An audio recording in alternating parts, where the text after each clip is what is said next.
রাজবাড়ীর বালিয়াকান্দিতে প্রান্তিক জনগোষ্ঠীর আর্থসামাজিক উন্নয়ন ও আত্মকর্মসংস্থান সৃষ্টির লক্ষ্যে বিনামূল্যে উন্নত জাতের মুরগির বাচ্চা বিতরণ করা হয়েছে। আজ বৃহস্পতিবার সকালে বালিয়াকান্দি ব্র্যাক কার্যালয়ে ব্র্যাক মাইক্রোফাইন্যান্স কর্মসূচির আওতায় এই কার্যক্রমের আয়োজন করা হয়।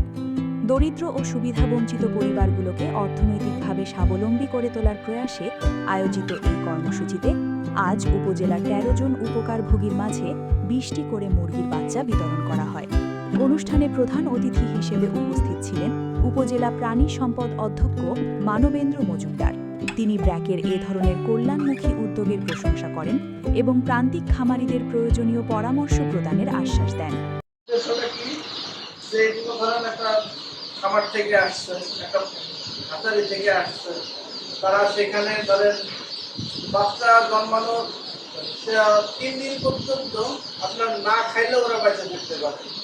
একটা কারণে সেটা হচ্ছে বাচ্চার ভিতরে যে কুসুমটা থাকে না, দেখেন ওইটা তখন ওর ভিতরে থাকে, ওইখান থেকে পুষ্টি পায়।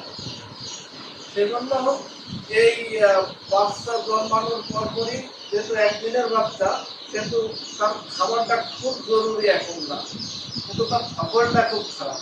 ঠিক আছে, ধকল মানে আপনার এই যে গরমের ভিতরে আনা হয়েছে, একটা রাখা হয়েছে, আবার আপনি বাড়ি নিয়ে যাবেন, এই ধকলে বাচ্চা মারা যেতে পারে। মুরগির সমস্যাটাই হচ্ছে ধকল। এই ধকলের কারণে আপনারা মুরগি নিয়েই প্রথমে গ্লুকোজের পানি আর সে বলে লেবুর পানি দিতে পারে। আর গ্লুকোজ না পাইলে চিনির শরবত যেভাবে বানান ওরকম শরবত বানাইও দিতে পারে।